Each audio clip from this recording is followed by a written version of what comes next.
Okay, that's more on the adaptation side. There's also, you began by saying mitigation. Business is also very interested in mitigation.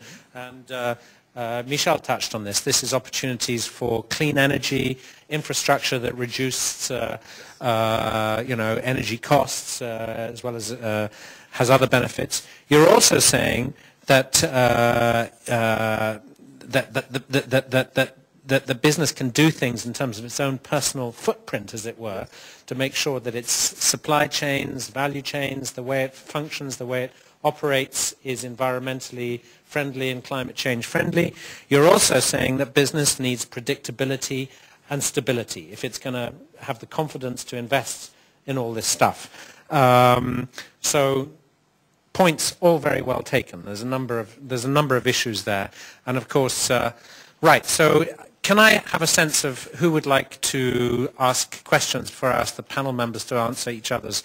I'll take 3 or 4 to begin with, and if you could identify yourself and make it clear either if you're making a point or whether you're asking a question. First hand is over there. 1, 2, 3, 4, 5, 6, and then we'll stop there.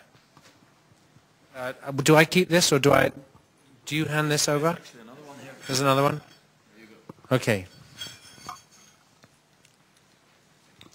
Thank you. Clarice Kaler-Siebert from the Stockholm Environment Institute.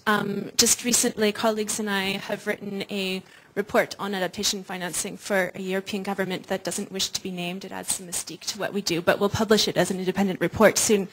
I have 3 short comments, which might be phrased as questions, and I'm not sure that they so much state something new, but add a sort of different vocabulary to what's already been said, and that's sort of framing it within a context of equity. The first thing I wanted to pick up on was this question of non-negotiable new and additional funding. It's not only, I think, a question, this is something that we found in our report, not only a question of that new and additional funds are just simply needed, but it's also, if we look at what's happening in the negotiation process right now, we find that developed country bloc is still talking about sort of the core issue as apportioning rights of the atmosphere, whereas the developing country blocs are talking about historic responsibility. And I think until this has been named, we're not going to make any... Developing countries are talking about what? Developing countries are talking about apportioning rights to the atmosphere. It's about how much each person has a right to pollute. Developed countries are focusing on historic responsibility, on liability, compensation for climate damages. And there's a school of thought that this is sort of at the heart of the sort of great trust deficit that exists right now within the negotiations. And until this is named, I don't think we'll ever reach a agreement on it, but until it's named and talked about, I don't think that much progress will happen within the negotiation process. So that was the new and additional is non-negotiable. Something else I wanted to say is we've talked a lot about the generation of funds, and of course that's essential, but and we've talked a bit about the delivery of those funds.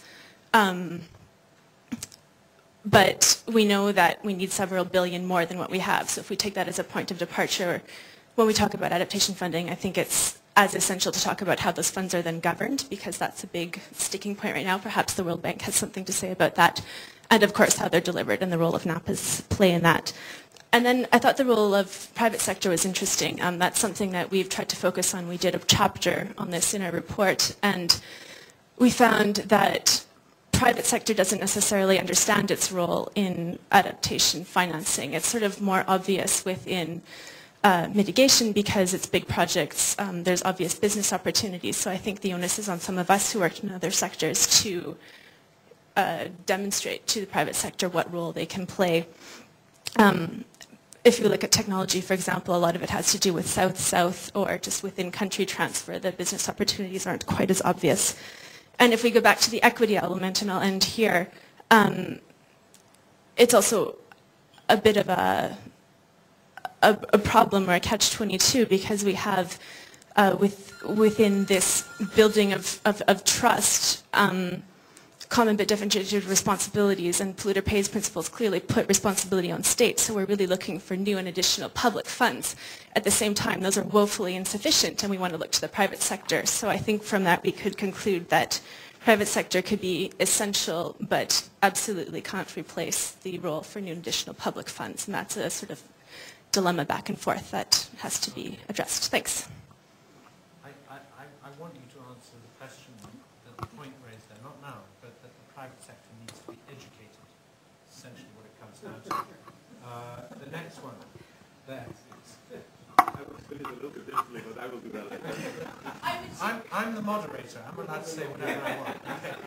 So, the next yes. Could you identify yourself? My name is Jeff Shirley. I'm with the Food and Agriculture Organization based in Rome. I'm responsible for humanitarian rehabilitation policies. We've worked a lot in climate change with developing countries in the agriculture sector. And in general, we find that the numbers of funds that are available and the creativity that has started to come forward and continues to come forward is pretty encouraging. And that we find, Mr. Petit said that adaptation is kind of in the middle world. You've got development on one side, you've got climate change on the other side. In agriculture, the farmers that we deal with have been having to deal with climate change, adapting to changing climate regimes for quite some time. And we've not found that there's really a lack of financing in order to support national efforts to work with ministries of agriculture to develop their plans within ministries of agriculture, not the ministries of environment where you have the adaptation plans of action, but agriculture strategies to do yield forecasting, not for a season, but for 3 years and 5 years forward, to understand whether your rice or wheat harvest is going to be there. But what in the most vulnerable countries in particular we find is the ability to take up those funds, the ability in the governance side, in the institutional functioning side, to be able to take up the funds and invest them in an efficient kind of a way. And we saw this with CDM. You had 3 to 4 countries that took up 90% of the resources. They set up a special mechanism in the CDM to favor Africa.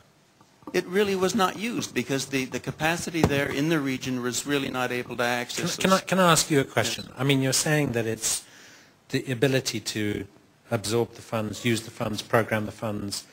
Is that FAO's job? Whose job is it to support? Are you guys doing it? Are you working with the World Bank to do it? Are you working with governments to do it? Are you working with civil? Whose job is it? It's probably a collective job, but it's really the FAO is doing it in part. The bank has significant influence on governance and institutional questions. So are you doing it? Sin, can I just ask? And must play that role. Well, we are working with all those countries and helping them to use those funds, but it takes time. Again, building capacity to really kind of set a program and policies and institutions to develop in a more hostile climate takes time, and this is a reality we need to. I think we're hitting on something very important here, because we're all saying it's country leadership, country ownership, correctly. It's got to be. But then you're saying, you know, again, I'm going to be provocative. Everyone's saying it's a shared responsibility. Great. But I mean, we haven't got time for kind of all sitting around looking at our shoelaces talking about shared responsibility. You need kind of SWAT teams to help, you know, governments strengthen their ability to access, program, and deliver results with the funds. Now, who's in charge of the SWAT teams? Well, the government's got to be in charge. I can't say who should be in charge of that, because it is a collective international responsibility. My point was, though, we must be very careful at the international level not to lose the focus on the governance and institutional questions. They're absolutely key to making sure even the current amount of money that is out there is used efficiently. And that's the main constraint. All right. I'm going to carry on with the questions, but I know you want to add something very quickly? Yeah, just to say that governance is essential. I agree, but it's not the responsibility of the World Bank or FAO or the European Commission. It is the responsibility of the country concerned. When I was in Mali, if I've mentioned this farmer in Mali, because I was in the center of Mali, and these poor people, because they was not able to anticipate if it was a normal raining season or not, they have completely destroyed their crops, so no more income, the result, migration. I saw that, and I met the Minister of Finance and the Minister of Environment. It was the first time they were in the same meeting talking of climate change. So this is the reality.